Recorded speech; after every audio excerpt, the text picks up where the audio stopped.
Eh bien, bonjour, bonsoir, salut à toutes et à tous, ici Rager. On se retrouve aujourd'hui pour la review du dernier livre que j'ai lu. Je suis fier de moi, j'ai lu le livre en entier du coup, Hunger Games, Lever de soleil sur la moisson, qui raconte le Hunger Games de Haymitch, le mentor comment il s'appelle déjà, de Katniss et de Pita dans les films Hunger Games. Donc, ah putain, attendez. Donc du coup, j'ai lu le livre. Alors, grosso modo, on connaît plus ou moins la conclusion de l'histoire de Haymitch, hein. On sait que c'est lui qui va gagner les Hunger Games, hein, sinon il serait pas dans les livres précédents.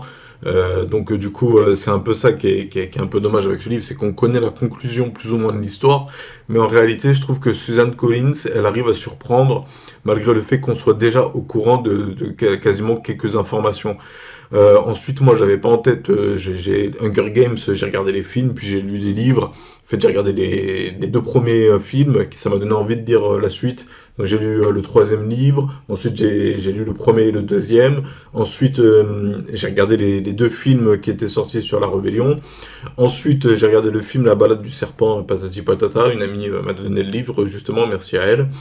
Et ensuite, bah, du coup, quand j'ai appris qu'il allait avoir un autre livre Hunger Games, je me suis dit, bah vas-y, let's go, j'ai bien aimé. J'aime bien la façon d'écrire de Suzanne Collins, je trouve qu'elle fait dans la simplicité. Ensuite, elle a quand même quelques thèmes un peu récurrents qui viennent dans ses livres, des choses qu'elle aime beaucoup écrire. Elle aime beaucoup écrire, mettre en scène des chansons, et elle aime beaucoup aussi parler de nourriture. Bon, après, c'est Hunger Games, hein, les jeux de la faim, donc c'est un peu compréhensible que ça occupe une partie assez importante dans la perception des personnages, la nourriture, et l'enjeu qui en résulte tout autour. Bref, sans spoiler ce qui se passe dans le livre, voilà, comme je disais, Susan Collins, elle arrive à surprendre. On a beau savoir la conclusion de l'histoire, beaucoup d'événements qui ont lieu, on s'y attend vraiment pas. On est là en mode, ah ouais, quand même, merde, ah fait chier, ah non, pas lui, oh non, pas elle. Et du coup, on s'attache au personnage aussi, hein, que ce soit Haymitch qui est en mode jeune fougueux, amoureux. Ensuite, il y a Massili aussi qui est attachante. Il y a Luella, en fait tous les personnages le sont, tous ceux qui sont du côté d'Haymitch le sont. Dans ce livre, sans vous spoiler ce qui se passe, ah non, non, je vais pas en parler, je vais pas en parler dans ça. Pas maintenant en tout cas.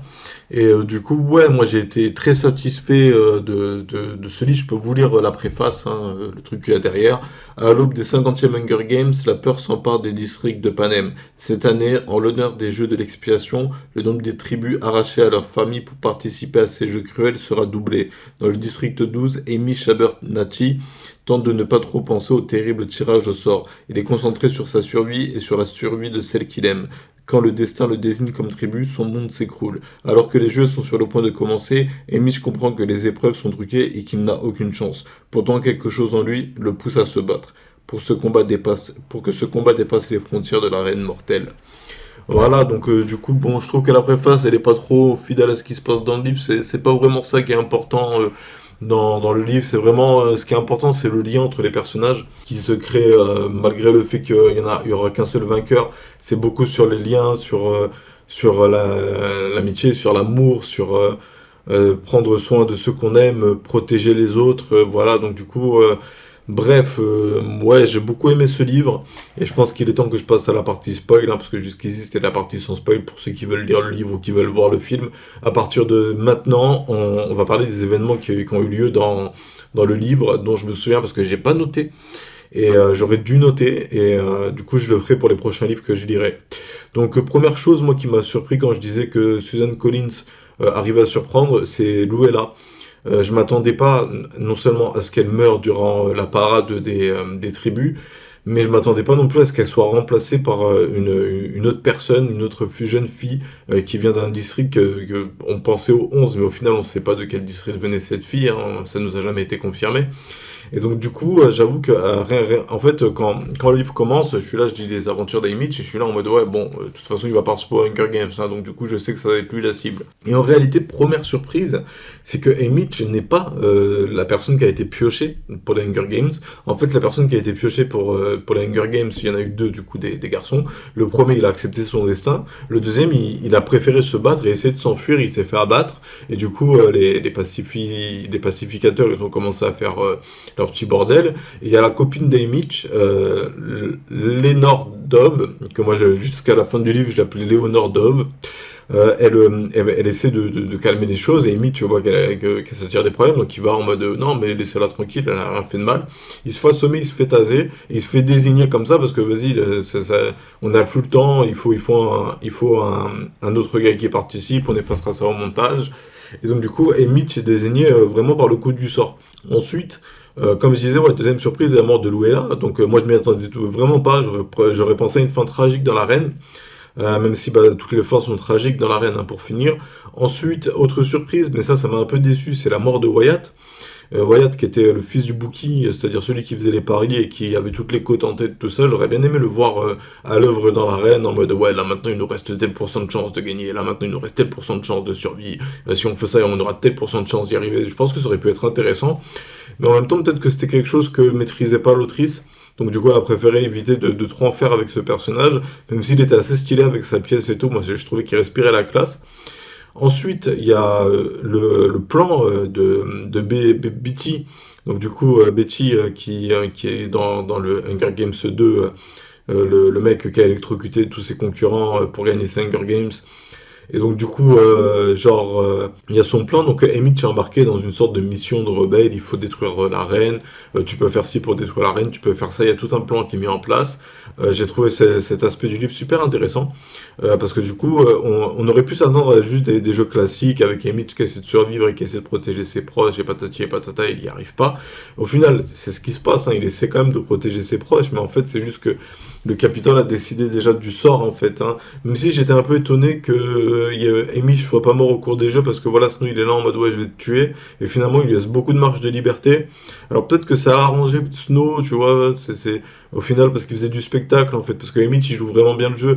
Lors de l'interview, on le voit, il est en mode canaille, en mode ouais, je fais ci, ouais, je fais ça, je suis contre le système. Regardez, j'ai eu un 1 parce que je suis trop dangereux pour eux, donc du coup ils préfèrent me mettre sur une mauvaise note.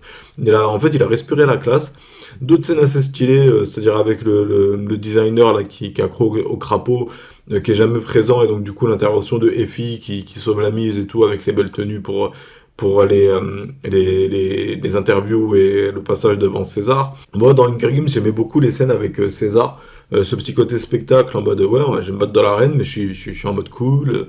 Ouais, j'ai mes chances, ouais, je vais y arriver. Et je trouve qu'elle maîtrise vraiment bien ce sujet parce qu'en fait, au final, je trouve que, bah, un peu comme Skyward, au final, et comme beaucoup de livres, j'imagine, c'est un peu une allégorie du système. Pour moi, c'est une allégorie de la guerre sociale, la course à la réussite sociale, c'est-à-dire tout le monde fait tout pour être au top, avoir le meilleur boulot, avoir la meilleure voiture, avoir la plus belle maison, avoir la plus belle copine ou le plus beau copain, avoir tout de bien, tout de bien, tout de bien, et c'est là, on voit en fait l'impact. Le Capitole, il base ses richesses sur l'exploitation des districts. Donc du coup, c'est ce jeu de popularité, ce jeu de il faut se faire apprécier pour y arriver, pour avoir plus de chances de gagner. C'est un peu comme ça que je le sens. Je le sens un peu comme une allégorie de la quête à la réussite sociale. Voilà. Ensuite, surprise. Massili, je m'attendais pas à autant aimer ce personnage. Au début, elle paraît un peu détestable, en mode, elle est un peu cinglante avec tout le monde, en mode non, mais de toute façon, vous êtes tous des connards, je vous emmerde. Et au final, elle s'est retrouvée être un allié de poids pour Amy, tiens, au moment le plus important, hein, quand Panache vient l'affronter et que Amy est désarmé, qu'il essaie de gagner du temps avec la parole. Maintenant, mais là, je suis désarmé, t'auras une victoire déshonorable. Que vont penser les gens si tu tues un mec sans arme? Et il est là en mode ouais, non, je t'ai battu, t'es mort maintenant. Et plouc, il se bouffe une fléchette empoisonnée de la part de Massili, qui a vraiment carry cette compétition. Et au final, Mitch, à part c'est la scène où il fait exploser le réservoir d'eau, la scène où il affronte aussi les tribus, au bout d'un moment, il tue deux tribus par lui-même, je crois, du 4, si je dis pas de bêtises. Il y en a un, il lui fait un coup au ventre, l'autre j'ai oublié. Et le final avec Silka, hein, qui voilà, donc il est parti. Alors moi je m'attendais vraiment, parce que c'est ce que je dis, en fait Susan Collins elle arrive à surprendre. Amy, il est là en mode ouais, j'ai un plan, je vais faire exploser la corne d'abondance pour montrer que je suis contre le système. Et au final, Silka elle les retrouve. et elle décapite, j'ai oublié son nom, la jeune fille que Amy voulait protéger. Donc combat final, combat final, combat final. Et à la fin, Amy, qui avait découvert du coup le champ de force avec le générateur à l'extérieur, patati patata, il se rappelle que le champ de force va renvoyer l'objet, et boum, la hache tombe dans la tête de la Go, et elle s'écroule. Victoire pour Amy, qui est presque mort, qui est sauvé de justesse et qui est maintenu en vie au final contre son gré. Hein. Au final, Snow, il aurait pu le laisser mourir et dire y a pas, le vainqueur est mort de ses blessures. Mais après, ça aurait montré la faiblesse du Capitole. Alors du coup, je pense que voilà, Snow, quand il a vu qu'Amy s'en sortit, il s'est dit bon, autant faire un vainqueur et le mettre et le soumettre par la force. Mais au final, Snow, il a mal joué son coup parce que du coup, s'il avait gardé la famille d'Amy en vie et sa copine en vie, au final, Snow, il aurait eu plus de pression sur Emmett, il aurait pu éviter la rébellion, parce que du coup, Emmett, il avait rien à perdre. Donc à la fin, on le voit rejoindre Plutarche, qui lui dit ouais, je suis toujours dans la course, tu peux dire ce que tu veux, mais moi je suis toujours dans la course. Et donc du coup, ouais, on apprend beaucoup sur le personnage. Après, on comprend du coup pourquoi est-ce qu'il est alcoolique, hein, le mec il a tout perdu. Déjà, il a pas été sélectionné pour les jeux, il a dû y participer. Tous ceux qui voulaient protéger, ils sont morts. Son plan pour essayer d'abattre la reine, il a échoué. Ensuite, il a voulu faire une dernière tentative kamikaze. Je sais pas trop compris ce qui se passait à la fin, où il jette dans le champ de force ou je sais pas trop quoi. Et bref, au final, c'est Snow qui a gagné la première manche, mais après, Emish a gagné la guerre. Parce que du coup, il a rencontré Katniss, qui est d'ailleurs la fille de son ami. Alors, il est ami avec Burdock. Et quand il apprend que Burdock est mort dans un accident, en fait, bref, Emish a tout perdu. Il a préféré éloigner les autres de lui pour justement éviter de perdre plus de gens qu'il aime. Mais ça lui a donné une vie solitaire et condamné à participer aux Hunger Games jusqu'à ce qu'il soit capable justement de réunir les conditions pour faire plier et tomber le Capitole. Voilà donc ce que j'ai pensé de ce livre dans sa globalité. Moi j'ai beaucoup apprécié ma lecture de ce livre. C'était vraiment des moments où je me posais, j'étais détendu, j'étais embarqué dans l'univers, j'avais des visuels. Alors je voyais pas les acteurs qu'ils avaient choisis pour les nouveaux personnages, je voyais les anciens acteurs, que ce soit Snow, Katniss, enfin bref, c'est eux les personnes que je voyais. Et du coup, ouais, moi j'ai beaucoup aimé, donc je le recommande le livre. Alors voilà, c'est peut-être que j'aurais dû le faire au début de la vidéo, mais si vous l'avez pas lu et même si vous attendez bah non, si vous êtes là, c'est que vous attendiez pas les films. Bref, au final, je sais pas si j'irai regarder le film, pour être tout à fait honnête. Les acteurs m'inspirent pas trop confiance et je trouve qu'ils tirent un peu sur la machine, sur la vache à lait. C'est genre Hunger Games, ça se vend bien, donc on va faire plein de films à Hunger Games. Ça me fait sort un livre avant même que le livre, on sache combien de ventes il a fait. On va faire un film dessus, oui, oui, oui, oui. Et je trouve ça dommage, parce que du coup, il y aurait plein d'autres livres comme Skyward, par exemple, qui pourraient être intéressants à adapter. Et donc, du coup, voilà, niveau lecture du livre, j'ai beaucoup aimé. Beaucoup aimé le personnage d'Mitch, Wyatt, tous les personnages, je les ai beaucoup appréciés. Et j'ai trouvé que c'était touchant, l'amour qu'il avait pour Lénore Dove, c'était touchant. Plutarche qui réussit à lui jurer un appel. Et donc du coup, ouais, Plutarche aussi qui du coup joue en Tsum Tsum, hein, il joue double jeu, hein. Je suis avec le Capitole, mais en fait je suis avec les rebelles parce qu'on n'aime pas tous le Capitole. Et au final, ouais, donc après ça ramène aux événements des livres qui se passent dans le présent, c'est-à-dire les autres Hunger Games, ce que j'aimerais bien me refaire d'ailleurs, et en faire des reviews aussi. Et du coup, ouais, qu'est-ce que je pourrais dire de plus, pour être tout à fait honnête, là, qui me viendrait à l'esprit? Facile à lire. Il y a quelques mots un peu techniques, mais enfin, c'est pas vraiment des mots techniques, c'est des mots sophistiqués, on va dire, mais on les comprend par rapport au contexte de la phrase. Et du coup, non, un super livre, j'ai beaucoup aimé.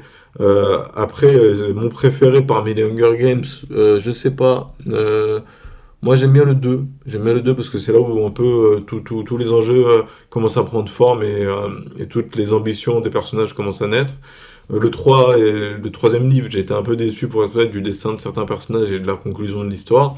Et juste voilà, à la fin, il y a un petit épilogue où Amy il dit qu'il a enfin pu raconter son histoire, qu'il a pu la partager avec des gens, qu'il sera plus seul à porter ça, qu'il a fait honneur à Lénore Dove, même si ça lui a pris du temps, et que à travers et qu'avec Katniss et Pita, il vit une vie tranquille avec des oies et patati patata. Voilà une belle conclusion pour un personnage qui le mérite, qui a tout perdu. Alors que c'était pas son destin à la base, ça aurait dû être quelqu'un d'autre qui devait faire les jeux, mais cette personne a préféré fuir. Elle s'est fait abattre, et au final, voilà. Donc, conclusion de cette histoire, ne cessez jamais d'y croire. On peut toujours faire en sorte de s'en sortir, peu importe la situation. Bref, sur ce, c'était Raiger. J'espère que cette vidéo vous aura plu. Si c'est le cas, n'hésitez pas à mettre un like, n'hésitez pas à vous abonner. Pour le prochain livre, je sais pas encore lequel je vais lire. Je pensais faire une pause et lire quelques mangas. Pour être honnête, j'ai envie de lire Bloodlad. Là, je les ai achetés, les deux premiers tomes. J'aimerais bien lire un tome et faire une review dessus. Je sais pas encore. Je verrai, là. Je me mets pas la pression. Et on va s'arrêter là pour aujourd'hui. Passez une bonne journée, une bonne soirée, un bon après-midi. Et à bientôt pour plus de vidéos. Tchuss!